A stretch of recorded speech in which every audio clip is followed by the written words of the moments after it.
நம்ம தமிழ்நாட்டுல 2026 தேர்தல் வேட்பாளருக்கு எல்லா கட்சிகளோட கிங் அதாவது முதல்வர் வேட்பாளரை வந்து அறிவிச்சிட்டாங்க.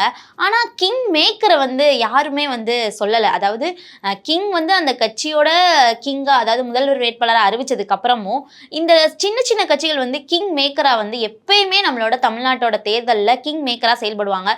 ஸோ அது வந்து எந்தெந்த கட்சிகள் அதாவது கட்சிக்குள்ள இருக்கிற கூட்டணி கட்சிகளே கிங் மேக்கரா செயல்படுவாங்க. அதே மாதிரி தேர்ட் ஃபோர்ஸான என்டிகேவும் டிவிகேவும் இந்த முறை வந்து கிங் மேக்கரா செயல்பட போறாங்களா இல்ல கிங்கா தான் செயல்பட போறாங்களா அப்படின்றத இந்த வீடியோல பார்ப்போம். ஸோ எப்பயுமே நம்மளோட தமிழ்நாட்டு தேர்தல் மெயின் பேட்டில் யாருக்கு அப்படின்னு நடக்கும்னா ஏடிஎம்கேக்கும் டிஎம்கேக்கு தான் நடக்கும். அதாவது அந்த தொகுதியில தொடர்ச்சியா அவங்க வின் பண்ணியிருப்பாங்க, இல்லைன்னா அந்த தொகுதியோட ஒரு ஃபேமஸான ஃபேஸா இருக்கும், ஒரு பாப்புலரான ஃபேஸா இருக்கும். ஸோ அந்த மாதிரி கேண்டிடேட்ஸ் வந்து ஜெயிக்கிறதுக்கு அதிக மார்ஜின்ல வந்து ஜெயிப்பாங்க, அதிக வாக்கு வித்தியாசத்துல ஜெயிப்பாங்க. ஆனா சில தொகுதிகளில் மார்ஜின் எவ்வளவு இருக்கும் அப்படின்னா 5000 to 10,000 மார்ஜின் தான் வரையும் இருக்கும். ஸோ அந்த மாதிரி கான்ஸ்டியூஷன்ல இந்த தேர்ட் ஃபோர்ஸ் அதாவது என்டிகேவும் டிவிகேவும் எந்த மாதிரி ரோல் பிளே பண்ண போறாங்க அப்படின்ற ஒரு கேள்வி வந்து இந்த 2026 தேர்தல எல்லாரோட மனசுலயுமே இருக்கு அப்படின்னு சொல்லலாம். ஃபர்ஸ்ட் நம்ம தேர்ட் ஃபோர்ஸ் ஆன டிவிகே எந்த மாதிரியான தேர்தல் யுக்திகளா இருக்கட்டும், இல்ல 2026 தேர்தல அது கிங்கா செயல்படுதா இல்ல கிங் மேக்கரா செயல்படுதா அப்படின்னு பார்த்தோம் அப்படின்னா கிங் மேக்கரா தான் செயல்படும் அப்படின்ற மாதிரி எல்லா இடத்துல இருந்துமே வந்து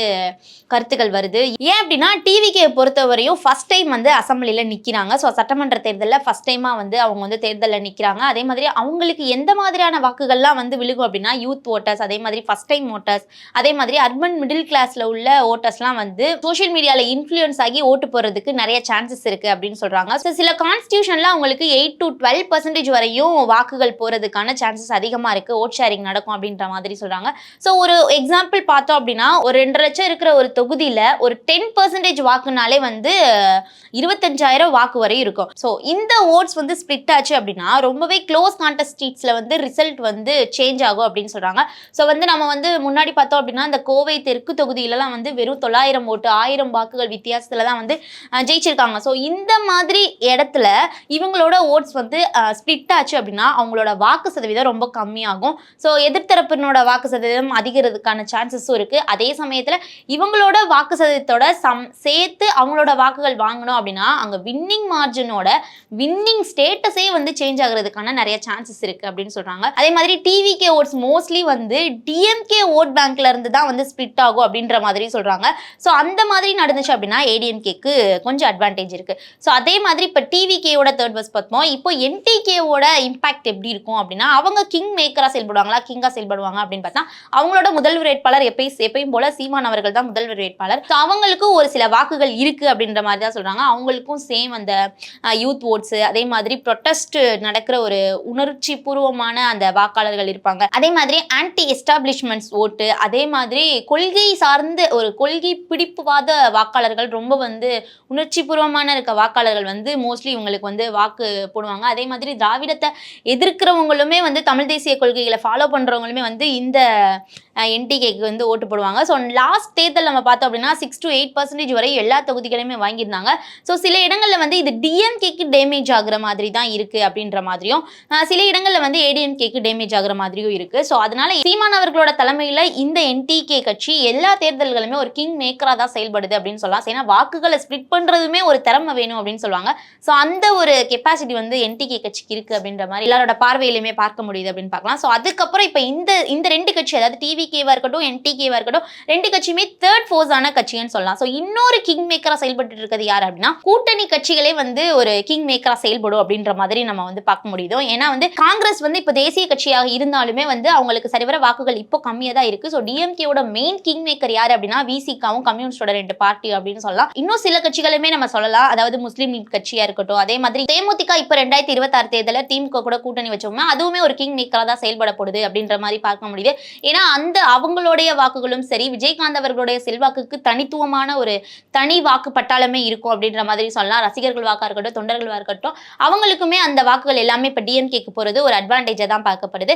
ஸோ டிஎம்கே பொறுத்தவரைக்கும் விசிகா தேமுதிக அதே மாதிரி காங்கிரஸ் கம்யூனிஸ்ட் பார்ட்டின்னு சொல்லிட்டு இவங்க எல்லாருமே வந்து ஒரு கிங் மேக்கரா செயல்படுறாங்க அப்படின்னு சொல்லலாம். அந்த கிங் மேக்கர் எல்லாரும் சேர்ந்து டிஎம்கேவோட கிங்கை வந்து அதாவது ஸ்டாலின் அவர்களை முதலமைச்சர் ஆக்குறதுக்காக இப்போ வந்து வேலை பார்த்துட்டு இருக்காங்க அப்படின்ற மாதிரி சொல்லலாம். இப்போ ஏடிஎம்கேவோட கிங் மேக்கர் யாருன்னா அவங்களோட கூட்டணி கட்சிகளான பாமக பாஜகவா தான் இருக்கும் அப்படின்ற மாதிரி பார்க்கலாம். ஸோ ஏடிஎம்கே சைட்ல இருந்து சில முக்கிய அலைன்ஸ் ஃபேக்டர்ஸ் யாருன்னு நம்ம பார்த்தோம் அப்படின்னா அண்ணாமலை அவர்கள் வந்து ரொம்பவே ஒரு சைலண்ட் ஃபேக்டரா தான் சொல்ல முடியும். ஏன்னா 2024 நாடாளுமன்ற தேர்தல்ல அவர் ஒருத்தர் மட்டுமே வந்து 12% to 15% வந்து ஒவ்வொரு தொகுதியிலையுமே வந்து வாக்குகள் வந்து வாங்கியிருக்கிறது ரொம்பவே வந்து அதிர்ச்சியான ஒரு விஷயமா தான் தமிழ்நாட்டுல பேசப்பட்டுச்சு அப்படின்னு சொல்லலாம். ஸோ அண்ணாமலையர்களோட அந்த இன்ஃப்ளூயன்ஸ் வந்து இன்னும் வந்து பாஜக இருக்கு. ஸோ அதை வச்சு இப்போ ஏடிஎம்கேக்கு ஹெல்ப் பண்றதுக்கான ஒரு சான்சஸ் அதிகமா இருக்கு அப்படின்னு சொல்லலாம். அதே சமயத்துல அன்புமணி ராமதாஸ் அவர்களுடைய பாட்டாளி மக்கள் கட்சியுமே வந்து இப்போ சைலண்ட் ஃபேக்டரா தான் வந்து ஏடிஎம்கேக்கு ஹெல்ப் பண்ணும் அப்படின்ற மாதிரி பார்க்க முடியுது. ஸோ எப்பயும் போல வந்து பிஎம்கேவோட ஓட் பேங்க் எப்படின்னு சொன்னா வட தமிழ்நாட்டுல ஒரு கம்யூனிட்டி பேஸ் பண்ண ஒரு வாக்குகள் வந்து எப்பயுமே பிஎம்கே கிட்ட இருக்கும். ஸோ இந்த ஓட் அலைன்ஸ் வந்து டிரான்ஸ்ஃபர் ஆகுறப்போ ஏடிஎம்கேக்கு சில சீட்ஸ் வந்து கொஞ்சம் அதிகமாகவே கிடைக்கிறதுக்கான சான்சஸ் இருக்கு. ஸோ மார்ஜின்மே கொஞ்சம் ஹை ஆகுறதுக்கான சான்சஸும் அதிகமா இருக்கு அப்படின்னு சொல்லலாம். ஸோ பிஜேபியும் பிஎம்கேக்கும் ஏடிஎம்கேக்கு ஒரு ஸ்ட்ராங் கிங் மேக்கர், ஒரு சைலன்ஸ் கிங் மேக்கர் அப்படின்னே சொல்லலாம். ஸோ அதே மாதிரி ஒரு சைலண்ட் ஃபேக்டராவுமே வந்து ரெண்டு பேருமே வேலை பார்த்துட்டு இருக்காங்க அப்படின்னு சொல்லலாம். ஆனா இந்த தேர்ட் ஃபோர்ஸோட ஓட் ஸ்பிளிட் தான் வந்து இந்த தேர்தலில் எப்படி தாக்கத்தை ஏற்படுத்து அப்படின்ற மாதிரி நம்ம பார்க்கணும். ஏன்னா வந்து ஸ்மால் இம்பாக்டா இருந்துச்சு அப்படின்னா ஒரு 3 to 5% வந்து அந்த இடத்துல வந்து அவங்க வாக்குகள் வாங்கியிருந்தாங்க அப்படின்னா அது பெரிய வந்து ஒரு இம்பாக்டை கிரியேட் பண்ணாது. அதே வந்து 5-2னாலும் ஓகேவா இருக்கிற மாதிரி இருக்கும். அதே 8 to 12% இருந்துச்சு அப்படின்னா ரிசல்ட்ல கண்டிப்பா சேஞ்சா இருக்கும். அதே மாதிரி 12% அபோவ், அதாவது 12%க்கு மேல அப்படின்னு பார்த்தோம் அப்படின்னா வின்னர் கம்ப்ளீட்டா வந்து ஃபிளிப் ஆயிருப்பாங்க அப்படின்ற மாதிரி தான் பார்க்க முடியுது. ஸோ தமிழ்நாட்டில் பல சீட்ஸ்ல வந்து 10,000 20,000 வாக்குகள் மார்ஜின்ல தான் அதிக வேட்பாளர்கள் வந்து வின்னிங் சான்சஸ் அதிகமா இருக்கும், அதிக வேட்பாளர்கள் ஜெயிப்பாங்க. ஸோ ஒரு சில விஐபி தொகுதியா இருக்கட்டும், ஸ்டாலின் அவர்கள் நிக்கிற தொகுதியா இருக்கட்டும், எடப்பாடி அவர்கள் நிக்கிற தொகுதியா இருக்கட்டும், ஸோ இந்த மாதிரி தொகுதிகள், அதாவது அவங்களோட குறிப்பிட்ட தொகுதியா இருக்கும், நத்தம் விஸ்வநாதன் அவர்கள் நத்தத்துல நின்னா ஜெயிக்கிறதுக்கான சான்சஸ் அதிகமா இருக்கு, அதிக வாக்கு வித்தியாசத்துல ஜெயிக்கிறதுக்கான சான்சஸ் இருக்குன்னு நம்ம சொல்லுவோம் இல்லையா.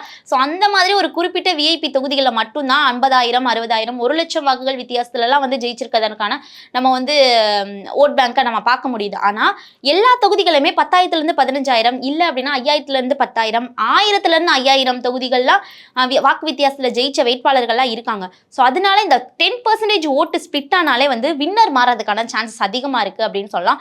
ஸோ ஓவராலா நம்ம வந்து 2026 தேர்தலில் பார்த்தோம் அப்படின்னா தேர்ட் ஃபோர்ஸ் இம்பாக்ட் வந்து அதிகமா இருக்கும் அப்படின்னு சொல்றாங்க. அதே மாதிரி டிஎம்கே அலைன்ஸும் சப்போர்ட் பண்றாங்க, ஏடிஎம்கே அலைன்ஸும் வந்து சப்போர்ட் பண்றாங்க. ஸோ அதனால இந்த 2026 தேர்தலுக்கான ஒரு முக்கிய கேள்வினா சொல்லிட்டு முதல்வர் யாருன்னு தெரிஞ்சிருச்சு. ஆனா வந்து அதற்கு மேல ஒரு பெரிய பொலிட்டிக்கல் சஸ்பென்ஸ் என்ன இருக்கு அப்படின்னா இந்த முதல்வரெல்லாம் ஜெயிக்க வைக்கிற ஒரு பின்னாடி இருந்து ஒரு உறுதுணையா இருக்கிற அந்த கிங் மேக்கர் வந்து யாருன்னு வந்து இன்னும் தெரியல அப்படின்ற மாதிரி இருக்கு.